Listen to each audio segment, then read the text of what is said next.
ഏവരും ആകാംക്ഷയോടെ കാത്തിരിക്കുന്ന മഹാരാഷ്ട്ര സർക്കാർ രൂപീകരണമാണ് അല്ലെങ്കിൽ മുഖ്യമന്ത്രി ആരെന്നുള്ളൊരു ചോദ്യം. അതിൽ സസ്പെൻസ് തുടരുമ്പോഴും മറ്റന്നാളാണ് സത്യപ്രതിജ്ഞാ ചടങ്ങുകൾ എന്ന് മറക്കണ്ട.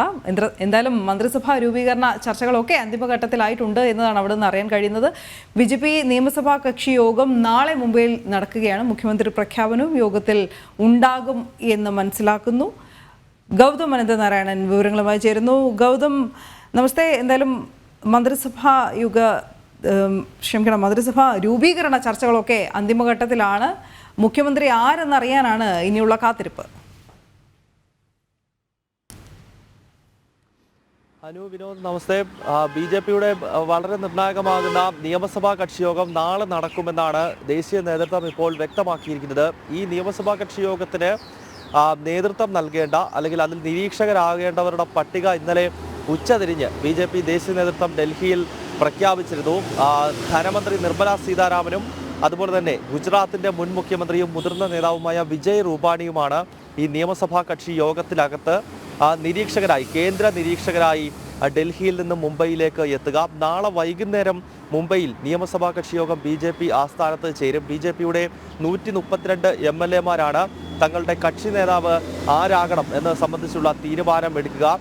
ദേവേന്ദ്ര ഫട്നാവിസിന്റെ പേര് തന്നെയാണ് ഉയർന്നു കേൾക്കുന്നത്. മറ്റു ചില പേരുകൾ കൂടി അതിൽ പരിഗണനയിലേക്ക് വരുന്നുണ്ട്. ഏതായാലും അക്കാര്യത്തിൽ അന്തിമ തീരുമാനം പാർട്ടിയുടെ ദേശീയ നേതൃത്വവും അതോടൊപ്പം തന്നെ MLA-മാരുടെ വികാരവും കണക്കിലെടുത്ത് തന്നെയാകും. അതിനാൽ നാളെ വൈകുന്നേരം മുംബൈയിൽ ചേരുന്ന ഈ നിയമസഭാ കക്ഷി യോഗത്തിന് ശേഷം അവിടെ വെച്ച് വാർത്താ സമ്മേളനത്തിലൂടെയാകും ആരാണ് കക്ഷി നേതാവ് അല്ലെങ്കിൽ ആരാണ് മുഖ്യമന്ത്രി പദത്തിലേക്ക് എത്തുക എന്നത് സംബന്ധിച്ചുള്ള വ്യക്തത ലഭ്യമാക്കുക. എന്തായാലും 5 വർഷവും BJP തന്നെ മുഖ്യമന്ത്രി പദം കൈകാര്യം ചെയ്യും എന്ന കാര്യത്തിൽ യാതൊരു സംശയവുമില്ല. അത് ഈ തെരഞ്ഞെടുപ്പ് കാലത്തുണ്ടായ ധാരണയല്ല, മറിച്ച് 2022-ൽ ഇപ്പോഴത്തെ മഹായുതി സർക്കാർ BJPയും ഷിൻഡെ നേതൃത്വം നൽകുന്ന ശിവസേനയും അജിത് പവാർ നേതൃത്വം നൽകുന്ന NCPയും ചേർന്ന് രൂപീകരിച്ച മഹായുതിയുടെ ഈ 2022 കാലഘട്ടത്തിൽ തന്നെ 24-ലെ നിയമസഭാ തെരഞ്ഞെടുപ്പിലെ ചരിത്ര വിജയം ഉണ്ടാകുമെന്നും ആ വിജയത്തിന് ശേഷം പിന്നീടുള്ള 5 വർഷം 2029 ഒക്ടോബർ വരെയുള്ള കാലഘട്ടത്തിൽ BJP തന്നെ മുഖ്യമന്ത്രി പദം കൈകാര്യം ചെയ്യും എന്നത് സംബന്ധിച്ചുള്ള കൃത്യമായ ധാരണ 2022-ൽ തന്നെ ഉണ്ടായിരുന്നു. അതിൻ്റെ ഭാഗമായിട്ടാണ് ഇപ്പോൾ മുഖ്യമന്ത്രി പദം BJP കൈകാര്യം ചെയ്യുന്നത്. ഉപമുഖ്യമന്ത്രി പദം 2 പ്രധാനപ്പെട്ട മുന്നണികൾക്ക് നൽകുന്നുണ്ട്. ഇപ്പോൾ മുഖ്യമന്ത്രി സ്ഥാനം കൈകാര്യം ചെയ്യുന്ന ഏകനാഥ് ഷിൻഡെ ഒരുപക്ഷെ ഉപമുഖ്യമന്ത്രി പദത്തിലേക്ക് എത്തും. അതല്ലെങ്കിൽ അദ്ദേഹത്തിൻ്റെ മകൻ നിലവിൽ MP കൂടിയായിട്ടുള്ള ശ്രീകാന്ത് ഷിൻഡെയാകും ആ പദത്തിലേക്ക് എത്തുക. മറ്റൊരു ഉപമുഖ്യമന്ത്രി ഇപ്പോഴത്തെ അജിത് പവാറാണ്. അദ്ദേഹം തന്നെ ആ പദവിയിൽ തുടരും എന്നതാണ് ലഭ്യമാകുന്ന വിവരം. ഒപ്പം മറ്റ് മുന്നണികൾക്കെല്ലാം കൃത്യമായ പങ്കാളിത്തമുള്ള ഒരു മന്ത്രിസഭയാകും 5-ാം തീയതി ആസാദ് മൈതാനിയിൽ സത്യപ്രതിജ്ഞ ചെയ്യുക.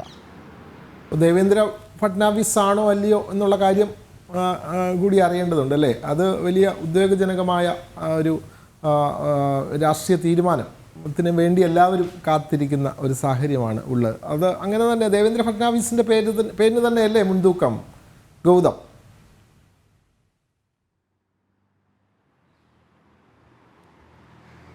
വിനോദ്, ഫട്നാവിസിന്റെ പേരിന് തീർച്ചയായിട്ടും മുൻതൂക്കമുണ്ട്. കാരണം അദ്ദേഹമാണ് ഈ നിയമസഭാ തെരഞ്ഞെടുപ്പിൽ മഹാരാഷ്ട്രയിൽ BJPയെ നയിച്ചിരുന്നത്. മാത്രമല്ല BJPയുടെ മഹാരാഷ്ട്രയിലെ ഏക മുഖ്യമന്ത്രിയും അദ്ദേഹം തന്നെയാണ്. 2014 മുതൽ 2019 വരെയുള്ള 5 വർഷക്കാലം മഹാരാഷ്ട്രയെ നയിച്ചത് ദേവേന്ദ്ര ഫട്നാവിസ് ആയിരുന്നു. പിന്നീട് ജനഹിതം അദ്ദേഹം തന്നെ മുഖ്യമന്ത്രി പദത്തിൽ തുടരണം എന്നതായിരുന്നു. അതുകൊണ്ടാണ് 2019-ൽ നടന്ന നിയമസഭാ തെരഞ്ഞെടുപ്പിൽ ഏറ്റവും വലിയ കക്ഷിയായി 105 സീറ്റുകൾ നേടിക്കൊണ്ട് BJPക്ക് തുടർഭരണം മഹാരാഷ്ട്രയിലെ ജനങ്ങൾ എഴുതി നൽകിയത്. പക്ഷേ അന്നത്തെ പ്രത്യേക രാഷ്ട്രീയ സാഹചര്യം, അന്ന് നമുക്കറിയാം ഉദ്ധവ് താക്കറെയാണ് ശിവസേനയെ നയിച്ചിരുന്നത്. അദ്ദേഹം അധികാരത്തിൻ്റെ ഒരു പ്രത്യേക താല്പര്യത്തിൻ്റെ അടിസ്ഥാനത്തിൽ അതുവരെ അല്ലെങ്കിൽ ശിവസേനയുടെ സ്ഥാപക നേതാവായ ബാൽ താക്കറെ ഏറ്റവും അധികം രൂക്ഷമായി വിമർശിച്ച അതേ കോൺഗ്രസുമായി പോലും സഖ്യം ചേർന്നുകൊണ്ട് അവിടെ മറ്റൊരു മുന്നണി സമവാക്യം 2019-ൽ അവിടെ രൂപപ്പെട്ടു. അതിനെ തുടർന്നാണ് ഫട്നാവിസിന് പിന്നീട് മുഖ്യമന്ത്രി പദത്തിൽ എത്താൻ കഴിയാതെ പോയത്. 2022-ൽ വീണ്ടും മഹായുതി സർക്കാർ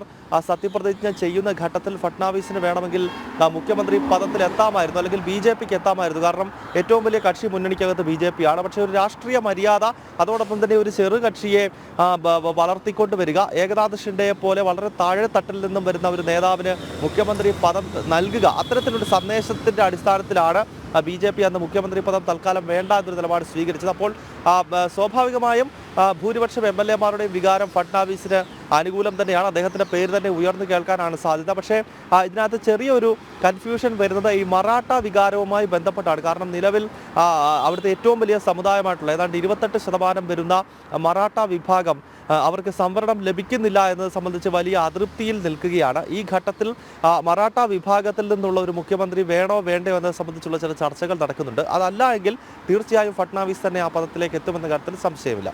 വിനോദ്. ശരി.